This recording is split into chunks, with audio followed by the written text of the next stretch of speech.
Hi, I am back today with another video, and today I want to talk to you about focus. How to get your child with a disability or Down syndrome to focus. This is probably the biggest skill that you will ever teach your kid, and the most important one, because if they can't if they can't pay attention, they can't learn anything.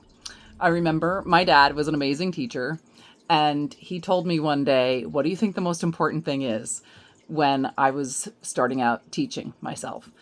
And I was thinking, oh, the curriculum, you know, teaching them to read, how to get them to write. My mind was spinning with everything I thought of. And he said, no, getting their attention is the most important thing. And he was right every time. Love you, Dad. Anyway, so today I'm going to talk to you about how to get your kid to focus, what has worked for me, and I'm just going to get right into it. So the first thing I would say is front loading. And you might say, what is front loading? Well, front loading is, all it means is that you talk about what you're going to do with your child before you do it. I like to put both my hands in my daughter's hand, and you might see me do that to get her eyes locked in on my eyes. If she's not looking at me, if she's not making eye contact, I don't even begin talking to her because she will not even register with what I'm saying. So front loading is talking to your child about what's going to happen before it happens. And it makes a huge difference with focus for your child with a disability or your child that has Down syndrome. So I say to her, we are going to go read a book on the couch. And this is the book. And I'll hold it up. Wow, look. And I'm really excited about it. And then she will start looking at it and be interested in it as well. It's really important that you're positive and happy when you're doing this, and that she will return that energy, or your child will. But talking about something before it happens is a huge way to get your kid to start focusing. I made some notes so I don't forget. The second thing is to practice that skill. So what does that look like? Practicing the skill means we're going to go do a puzzle. And like I said, 2 hands on their shoulder. And what you do is you might want to pick a book that is, like, say, we're going to go do a puzzle or we're going to go read a book. When you do that, you pick a book that's very simple, maybe even doesn't have any words. Maybe a book that, like, Good Dog Carl. And you just are like, oh my gosh, what is Carl doing now? He has the baby in the fish tank. And you're excited about it and you're laughing. And it's a positive experience. And the kid will be looking up at you like, wow, why is she laughing? This must be really cool. And then, they're following along with you. And I like to make books, as you know, about my daughter, as you can see. So I have very simple books. A lot of times I pick books on everyday life activities. It says Katie can mix, okay? Katie can mix eggs. So they're like daily life things, something that we do every day. This was Katie goes to town and we went to the grocery store, and, I show pictures of where we're going, what we're doing. And you don't even have to make a book with a lot of words. It can just be the pictures, who you're visiting when you go to town, what you do, go to the library, and all of that. She absolutely loves that. Here's just grocery store. We're at the grocery store. And then completely engaged, completely focused. That kid, especially if there's a picture of them in there and you have pictures of your kid, it's a game changer. Once you put your kid in the book, their focus is crazy.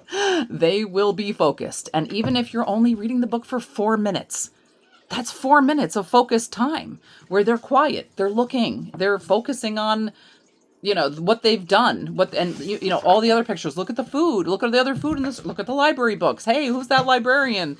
Who else is there? And just like, of course, the people who check out always give my daughter a kiss, and she loves it. But that's the thing. She's like, she remembers these people, and going to a park, but the kids are in the picture. That makes a huge difference with focus. But you don't have to do pictures with your kids with like a homemade book. But I have found a huge amount of success using homemade books, and I have a ton of them. So this is when we went horseback riding. Here is just our dogs. We raised German Shepherds. Here are the puppies. Katie and the puppies, because we raised German Shepherds. So like, and here she knows what happens. I had in every page, I would count the puppies. I would have numbers around there so she can count them too. But she's looking. Look, this puppy needs a hug. And she just is focused in on that. And this is a great way to teach focus, because it's a hard skill, but they need to do it. If you're starting out for the first time teaching your kid to focus, just even sitting. I've seen some people teach their kid to wait, to just take a few minutes and wait. That's really, really hard when they're not doing anything, especially if you have a kid that has been used to doing, like, watching cartoons, watching videos. Just sitting there is really hard. But if you have a book, especially with that minute, they are so focused on that. And just practicing sitting and looking through the pictures, even if you're not reading, just looking, hey, look at that. Hey, look at that. Such a huge skill.